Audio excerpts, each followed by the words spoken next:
ऐसा आता है कि जो पोषण के चरण है, हम बहुत भोजन करते हैं तो भोजन की जो है पूरा यहाँ से हम अंतर्ग्रहणीय गले से हम लोग लेते हैं पूरा अपने मुख से, और छोटी आंत तक जाता है, मल द्वार तक निकल जाता है भोजन बन के। तो उसमें कितने स्टेप, एक सवाल ये आता है ना, इसे क्रम में लगाइए। भोजन के जो स्टेप है उनको एक क्रम में लगाइए। तो ये सवाल परीक्षा में आया था। सबसे पहला तो होता है अंतर्ग्रहण। अंतर्ग्रहण मीन्स होता है ग्रहण करना, ठीक है ना। भोजन आपने टुकड़ा उठाया, अपने अंदर जो है वो आप अपने पहुंचाते, तो होती है अंतर्ग्रहण की प्रक्रिया। उसके बाद होता है पाचन। अब ये जो है पाचन प्रक्रिया शुरू हो जाती है, जो आपके स्टोमक से शुरू हो गया आमाशय तक, यकृत तक जो है इनमें एसिड बेस मिलते रहे, तो ये चीजें होती है पाचन की प्रक्रिया। दांत भी इसमें बारीक बारीक पीस करते हैं, उसको लार में मिक्स हो जाता है, तो ये हो जाता है पाचन प्रक्रिया। उसके बाद स्वांगीकरण। स्वांगीकरण होता है एसाइमुलेशन, यानी कि इसके अंदर जितने भी एसिड और बेस है वे सब जो है इसमें मिक्सअप हो जाते हैं, जो पूरा एक गोला बन जाता है, मंड बन जाता है कुछ, जो हम टुकड़े टुकड़े खाते हैं। कहते हैं ना कि बाहर से ये भी टेस्ट बता रहा है कि चल चाट खा ले, पकौड़ी खा ले, बाकी अंदर जाके सब कुछ बराबर है। इनमें सब में एसिड मिलना, बेस मिलना, कभी एसिड कभी बेस, कभी ग्लैंड ग्रंथियों से निकलने वाले रस मिलते हैं, तो ये पूरा का पूरा एक मंड का रूप धारण कर लेता है।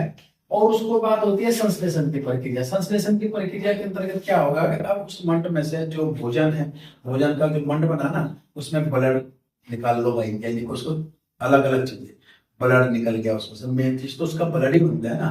तो ब्लड निकलने के बाद कुछ चीजें जो खराब चीजें हैं वो मल के रूप में है बहिष्करण हो जाती है, बाहर निकल जाती है। तो ये 5 प्रक्रिया जो है ये भोजन को ग्रहण करने की प्रक्रिया है। एक सवाल आता है निम्न में से क्रम में लगाइए। उसके बाद भोजन के अवयव। इसका जो सवाल परीक्षा में आता है कि निम्नलिखित में से भोजन के अवयव कौन से हैं, क्रम में मतलब नहीं है। ये 6 घटक है, भोजन कंपोनेंट्स है, सबको पता है। इसमें जो विकल्प आएगा उपयुक्त सभी आता है चौथे वाला। तो ये सब चीज जो है इसमें भोजन के कंपोनेंट्स के रूप में आती है, जिसमें कार्बोहाइड्रेट्स, वसा, विटामिन, प्रोटीन, खनिज लवण और जल। ये 6 की 6 चीजें आपको जो है आपकी बॉडी में एक बैलेंस डाइट बनाती है। अब इसमें सबसे इंपॉर्टेंट है कार्बोहाइड्रेट्स। कार्बोहाइड्रेट जिसका सूत्र है CH2। एक पहला ही सवाल इसके आते हैं कम कम परीक्षा में 3-4 सवाल कार्बोहाइड्रेट्स।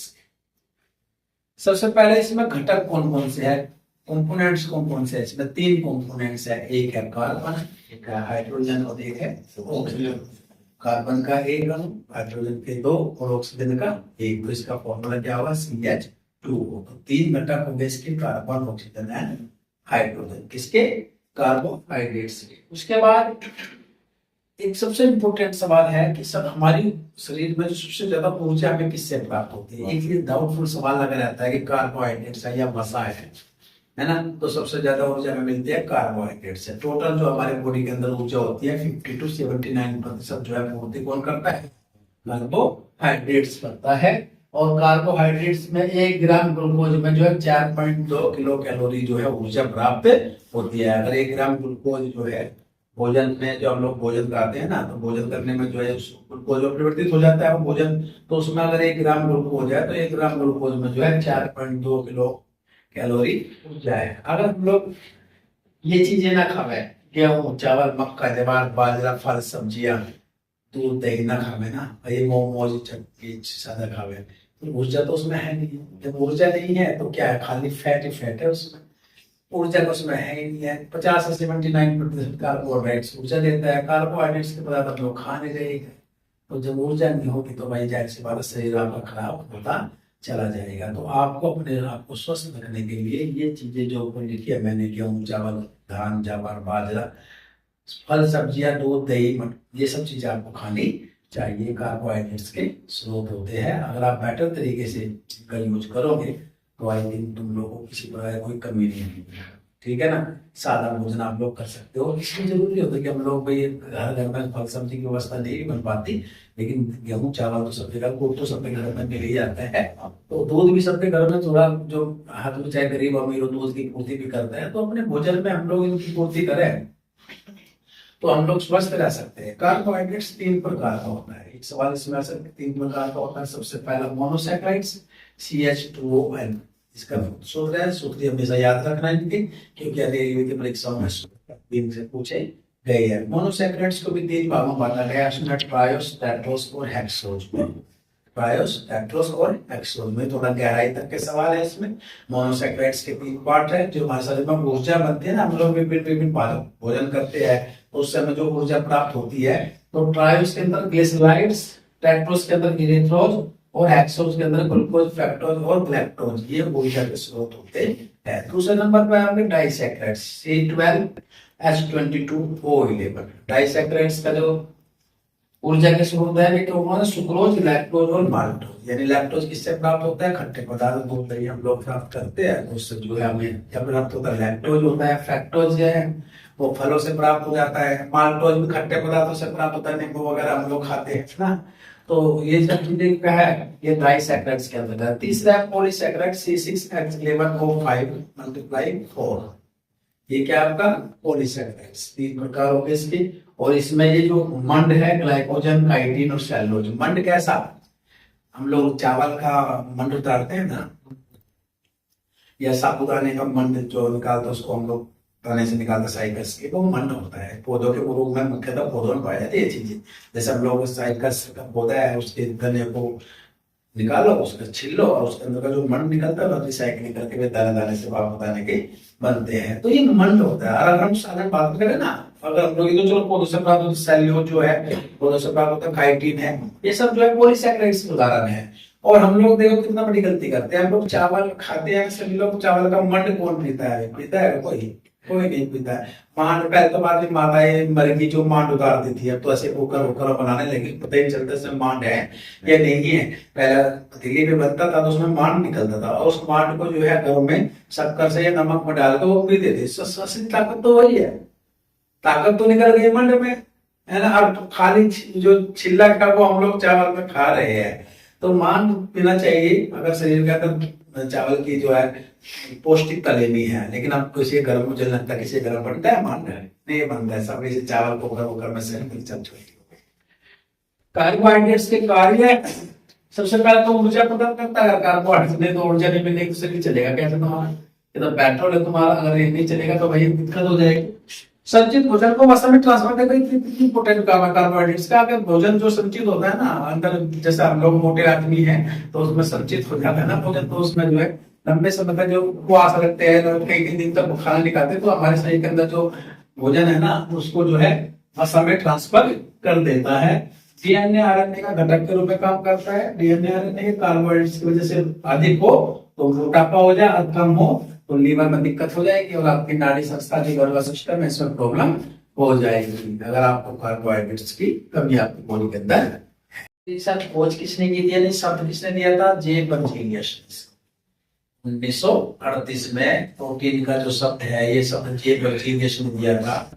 1938 में मानव शरीर का लगभग 15% जो है निर्माण प्रोटीन से होता है। माना हमारे शरीर का कम से कम कितने प्रतिशत? 15% जो निर्माण प्रोटीन से होता है।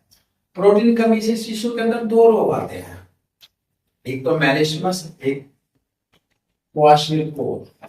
मेलिस्मस क्या होता है? सूखा। सूखे का मतलब पतला नहीं होता है, सूखे का मतलब होता है शरीर के अंदर ड्राइनेस होता है। ड्राइनेस हो जाना, शरीर के अंदर भी ड्राइनेस, शरीर के बाहर भी ड्राइनेस। अगर मोबाइल ऑयल नहीं डालोगे स्कूटी में या बाइक में तो अंदर क्या हो जाएगा? ड्राइनेस हो जाएगा। ड्राइनेस अंदर भी होगा तो वो बाहर भी दिखेगी फिर उसकी ड्राइनेस। तो यही प्रोटीन्स का कार्य है कि बालक जो है ड्राइनेस होता है अंदर से, बाहर से जकड़न रहती है, हाथों पैरों में दर्द रहता है, चल नहीं सकता, तो ये है मेलिस्मस। और क्वाशीलकोर होता है हाथ पांव छोटे छोटे, पेट मोटा। समझिए, हाथ पांव पतले पतले, तो कुपोषण के शिकार सब लोग कह सकते हैं, वे हो जाते हैं बच्चे। कुछ बच्चे ऐसे देखे तो हाथ पांव उनके छोटे छोटे फिट हो जाए उसका। जैसे जो लंबा जाए हर चीज मोटी है वो सब नहीं है। देखोगे तो बहुत ऐसे ना, कोई बिल्कुल पतला ही है कि भाई वो पोषित है, ऐसा कुछ नहीं होता है। कि उनमें जो है एक्टिवनेस तो मतलब रहती नहीं, सक्रियता उनके अंदर रहती नहीं है, शिथिलनेस उनके अंदर ऑटोमेटिकली पैदा हो जाती है। शरीर के अंदर जितना चिकनाहट हो ना उतनी ही सक्रियता बढ़ती है, जितना चिकनाहट कम होगा उतनी सक्रियता जो है कम होगी। ये ध्यान रखना चीज था। 3 प्रकार के होते हैं सरल प्रोटीन, संयुग्मी प्रोटीन और व्युत्पन्न प्रोटीन। प्रोटीन को इसने 3 भागों में बांटा है। सरल प्रोटीन जो है दो अमीनो अम्ल से मिलकर जो बने होते हैं वे तो होते हैं सरल प्रोटीन। उसके उदाहरण क्या है? एल्ब्यूमिन, एल्ब्यूमिनाइड्स और ग्लोब्यूलिन, जो 2 से बने। संयुग्मी प्रोटीन मतलब संयुग्मी का अर्थ क्या था? जो प्रोटीन के अतिरिक्त किसी और अन्य अणु से बने हो, अमीनो अम्ल भी हो और एक अदर कोई इधर से कोई दूसरा अणु भी उसमें मिक्सअप हो जाए, वे होते हैं आपके संयुग्मी। इसका उदाहरण न्यूक्लियोप्रोटीन, ग्लाइकोप्रोटीन और फास्फोप्रोटीन। और तीसरे होते हैं आपके व्युत्पन्न प्रोटीन, जो कि ऑटोमेटिकली शरीर के अंदर प्राकृतिक रूप से रहते हैं और कुछ थोड़े बहुत जो है जल के अपघटन से बन जाते हैं, वो होते हैं आपके व्युत्पन्न प्रोटीन। सबसे मेन क्या कार्य क्या है? देखो प्रोटीन के कार्य क्यों हम लोग जो है सबसे इंपॉर्टेंट कार्य क्या है प्रोटीन का? कोशिकाओं में वृद्धि करना और मरम्मत। हमारे शरीर में बहुत सी ऐसी कोशिकाएं अपनी बड़ी जो कि हम लोग हार्ड वर्क करते हैं तो मसल्स फुल हो जाते हैं, ब्रेक टूट जाती है, तो प्रोटीन जो है उन्हें ऑटोमेटिकली जो है जोड़ देता है। आपके शरीर में अगर प्रोटीन है तो मसल्स जो रनिंग करते हो, आप लोग जिम करते हो तो जिम करने के बाद कोई मसल्स फुल हो जाती है, अंदर हमें पता भी नहीं चल पाता, डैमेज हो जाती है, तो उनको प्रोटीन ऑटोमेटिकली जो है, अगर आप प्रोटीन भोजन कर रहे हो तो आपको उन चीज का पता नहीं चलेगा, ऑटोमेटिकली जो है वो उनको सुधार देती है, मरम्मत कर देती है, किसी डॉक्टर के जाने की जरूरत नहीं होती है, उसमें वृद्धि करती है और उसमें मरम्मत करते हैं। दूसरा मेटाबॉलिक क्रिया क्या होती है? आपके शरीर के अंदर वसा का पिघलाना, एक तरह से जो लोग खाना खाते हैं उसको मेटाबॉलिक कर देना, उसको मतलब मिक्सचराइजेशन करना, उसको पतला कर देना, वो क्या है? वो प्रोटीन के कार्य ही प्रोटीन द्वारा होता है। तीसरा क्या है? हार्मोन से अपने बॉडी के अंदर जितने भी हार्मोन्स निकलते हैं उनको संश्लेषित करता है प्रोटीन।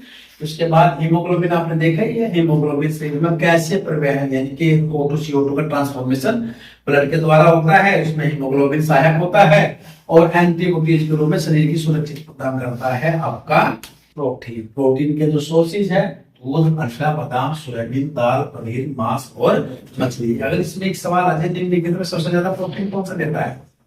सोयाबीन। अगर यहाँ भी कल सवाल आ जाए तो फिर सवाल ज्यादा।